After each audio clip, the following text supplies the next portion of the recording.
it's all about strong, hands-on leadership. That's where I want to get to. Before I do that, let me just take a minute to tell you a little bit about what it is I do and how I got here. I've spent most of the last 14 years doing research on the front lines of the workplace. And our research is a little bit different from most. Because we don't ask folks multiple choice questions, we ask open-ended questions. We ask people, how are you being managed? And then we listen. How do you want to be managed? And then we listen. Tell us about your best boss. Tell us about your bosses who were not so good. Why do you go work someplace? Why do you leave? Hey, why do you leave? Hey, why do you leave? And then we listen. And we keep talking with people as long as they're willing to keep talking to us. We've interviewed thousands and thousands and thousands of people since 1993. And some of these interviews have lasted a couple of hours. A lot of these interviews have been going on since 1993. Because people want to keep talking, you know. And we've also looked at the management practices of more than 700 organizations. We've looked at internal survey data from more than 300 organizations over a 12-year period. We do focus groups on an ongoing basis. We've trained tens of thousands of managers in the last 6 years alone. Let me tell you what our number one finding is. Are you ready? Okay, this is our number one finding.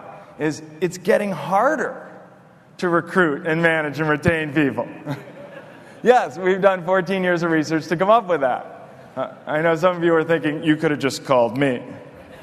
I could have told you that. And if I've interviewed you and you're in this room, I promise not to reveal your identity. For me, what's more interesting is why.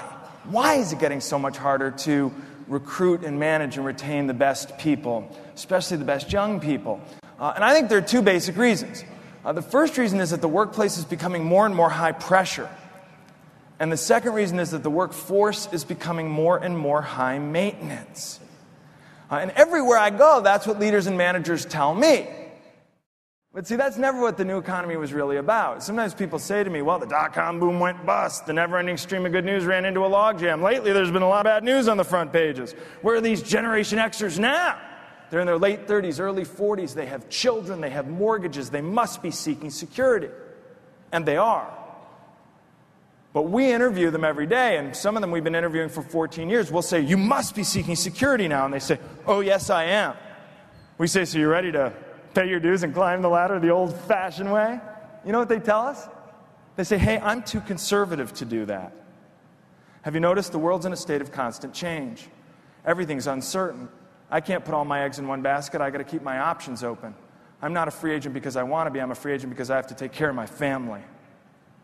And what we're learning from Generation X now is what the new adult conservative security-seeking behavior looks like. And we're learning there's no going back. Now, these are your mid-level leaders. This should be your bench strength for senior leadership. And I promise you, they're still thinking like free agents every day. They're walking in the door thinking, no hard feelings, I got to take care of my family. What do you want from me? What do you have to offer me today, tomorrow, and next week? Now, we've also been interviewing people born 1978 to 1993. Okay, Gen Xers, we're no longer the young people in the workplace. Right? We've been interviewing those born 1978 to 1993. And if you like Generation X, you're going to love the generation that comes after them. Because they're like Generation X on fast forward with self-esteem on steroids. Okay, now how many people in the room were actually born during those years? Is there anyone born 1978 and later? Raise your hand if you were there. All right, we got some. Excellent. Congratulations, you're going to be the most high-maintenance workforce in the history of the world. But the good news is you're also going to be the highest performing workforce in the history of the world. And that's what we're already learning. By the way, we've been trying very hard not to call them Generation Y, because we don't want to do to that generation what was done to our generation. So we call them global citizens born in the late 70s, throughout the 80s, and into the early 90s. Say it with me.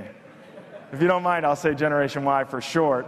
Now, Gen Yers in the room, please nod and smile vigorously so the others can see if you agree with me. I want you to be my reality check. So I want you to tell me if you disagree with me also. Text message me. No, just kidding. Okay, so look. here's the rap that this new generation gets, that they're super high maintenance, that they start out on day one with very high expectations, that they walk in the door like, I'm here! And you're like, oh, right, we forgot you were starting today. And they say, no, it's me. Don't you remember me from the interview? No, I remember you. I just forgot you were starting today. Believe it or not, for me, this is just Monday. So why don't you sit here and go over these documents from HR while I figure out where you're going to sit?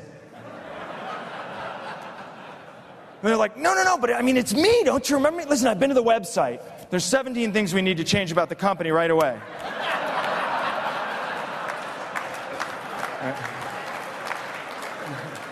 Okay, you sit here and go over these documents from HR. Okay, cut. So here's the first question. Do they really have higher expectations? And the answer is, oh, yes, they do. They really do. But first and foremost, they have higher expectations for themselves.